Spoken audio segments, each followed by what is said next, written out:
Hello student, आज की इस वीडियो में हम कक्षा 10वीं का वेरी आईएमपी क्वेश्चन देखने वाले हैं जो हर बार एग्जाम में आता ही है। जी हाँ दोस्तों, कक्षा 10वीं बोर्ड के पेपर में ये क्वेश्चन हर बार देखने को मिलता है, जहाँ पर हमें दो समीकरण दिए रहते हैं और 100 रुपये का मान निकालना रहता है।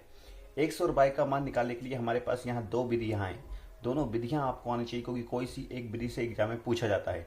तो चलिए सीधे चलते हैं वीडियो को वॉच करने, वहाँ पर हम देखेंगे क्वेश्चन को कैसे सॉल्व किया जाता है।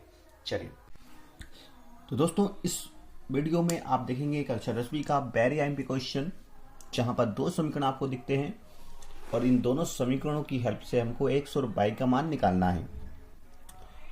तो यहाँ पर दो समीकरण को हम सॉल्व करेंगे और 100 रुपये का मान निकालेंगे। इन दोनों को सॉल्व करने के लिए दो विधियां हैं, एक प्रतिस्थापन विधि होती है और एक विलोपन विधि होती है। तो फिलहाल अभी हम प्रतिस्थापन विधि से इस क्वेश्चन को सॉल्व करेंगे। तो प्रतिस्थापन विधि का जो कॉन्सेप्ट है वो पहले आप समझ लीजिए कि प्रतिस्थापन विधि में हम करते क्या हैं। तो प्रतिस्थापन विधि से हम इसे सॉल्व करेंगे। तो हमने लिख दिया है प्रतिस्थापन विधि से। तो प्रतिस्थापन विधि में हम करते क्या हैं, तो देखिए हम समीकरण 1 से x का मान निकालेंगे और समीकरण 2 में रख देंगे। क्या करेंगे कि समीकरण 1 से x का मान निकालेंगे और समीकरण 2 में रख देंगे। समीकरण 2 में x का मान रखने के बाद उसे पूरी तरह सॉल्व कर देंगे, तो वहां से हमें y का मान निकल जाएगा। अब जो y का मान निकलेगा वो हम समीकरण 3 में रख देंगे और इस प्रकार हमें 100 और y दोनों के मान मिल जाएंगे। ठीक है, तो पहले तो हम समीकरण को नाम देते हैं समीकरण 1, समीकरण 2।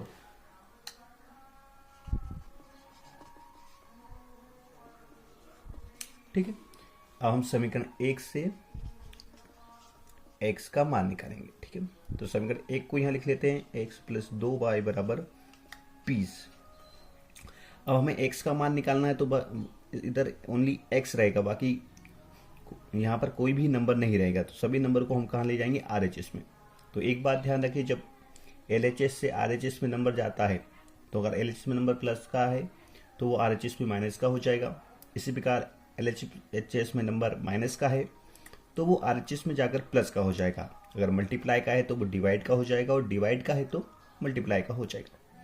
चलिए, तो x के पास कौन सा नंबर है अभी, +2y। तो ये नंबर यहाँ से हटेगा और इक्वल टू हो जाएगा, मतलब RHS में जाएगा तो माइनस का 2y हो जाएगा। ठीक है, ऐसे। तो देखिए फिलहाल अभी x का मान 20 - 2y आ गया, मतलब 20 - 2y आ गया। इसे आप समीकरण 3 नाम देते हैं। ठीक है, अब जो x का मान आया है वो हम कहाँ रखेंगे, समीकरण 2 में। ठीक है, हमने समीकरण 1 से x का मान निकाला और समीकरण 2 में हम रखने वाले हैं। समीकरण 2 में रखने पर, ठीक है,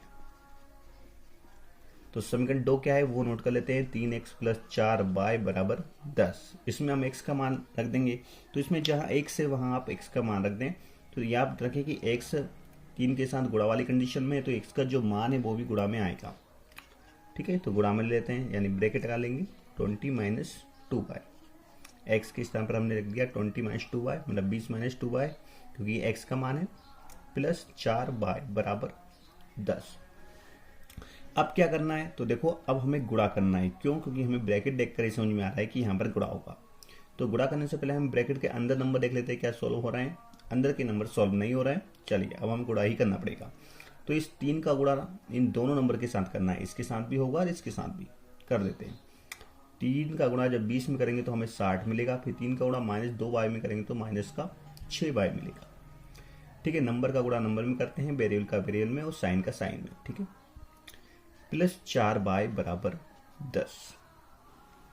अब इसको हम सॉल्व कर लेते हैं। चलिए, ये नंबर तो यहाँ सॉल्व होगा नहीं, ये प्लस का 60 है, उधर जाएगा तो -60 होगा। इसको वहीं पहुंचा देते हैं क्योंकि यहाँ पर से हमको y का मान निकालना है, ओनली y वाला वैल्यू है रहेगा। ठीक है, तो -6y + 4y 10, ये प्लस का 60 इधर जाएगा तो माइनस का 60 हो जाएगा। चलिए, ये दोनों y वाली वैल्यू है तो सॉल्व हो जाएगी। होगा क्या, माइनस प्लस माइनस होता है तो माइनस होगा। 6y में से 4y कम कर देंगे तो 2y आएंगे, लेकिन माइनस के आएंगे क्योंकि माइनस का नंबर बड़ा है। इसी प्रकार यहाँ भी माइनस होगा, प्लस माइनस माइनस होता है, -50 आएगा। ठीक है, तो देखिए -2y बराबर -50 हो गया। अब ऐसी कंडीशन में दोनों तरफ अगर माइनस मल्टीप्लाई में है तो हम माइनस से माइनस को काट सकते हैं।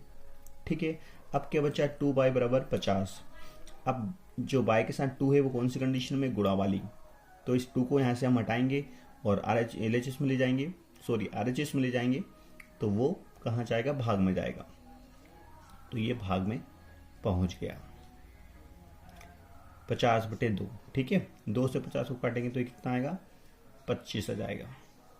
तो जो y का मान है वो 25 आ गया है। अब जो y का मान आया है वो हम समीकरण 3 में रख देंगे। तो लिख देंगे y का मान समीकरण 3 में रखने पर, तो समीकरण 3 कहाँ है, ये है x बराबर 20 - 2y। ठीक है, इसमें हम y का मान रख देंगे।